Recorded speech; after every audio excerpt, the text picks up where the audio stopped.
So when we're looking at our bushes and we're kind of looking at them and we're just making sure that we want to have lights within somewhere within 6 fingers here.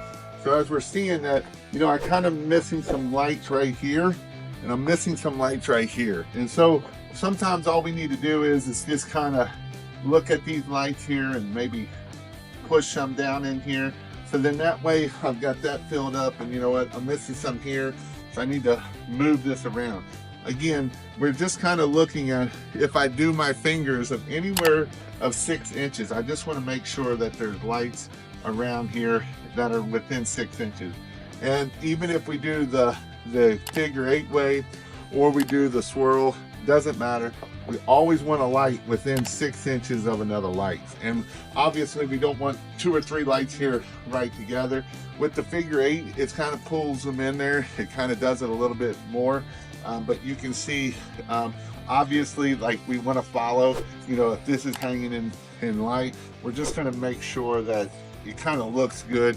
You know, as you're doing, a lot of times you're putting them in there, just step back from it, look at it, make sure that there's lights everywhere, you know, and sometimes it's hard to see.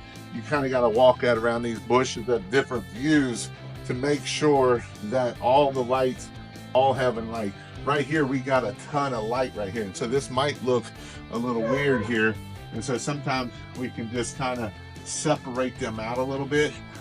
I know when we do the crisscross it's going to make that do it, but we just don't want like a bam, a bunch of light in one area. So that's why we may have to move these lights around a little bit just to make sure that they look good as we are putting these lights on. So when you're doing bushes, the figure 8s, they do look good.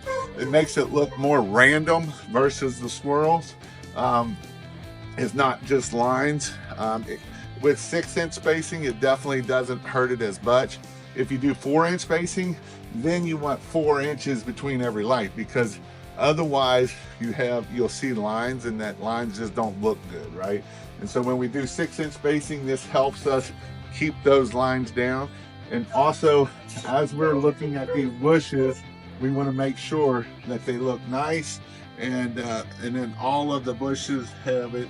Obviously we don't want no lights just hanging there, so you know, even if I gotta kind of do that to make sure that all our bushes look good as we are going through here. And when you step back, a lot of times it will help you look at them. Don't just step back one angle, step back and look at them at a couple of different angles to make sure that we are getting good coverage of all our lights.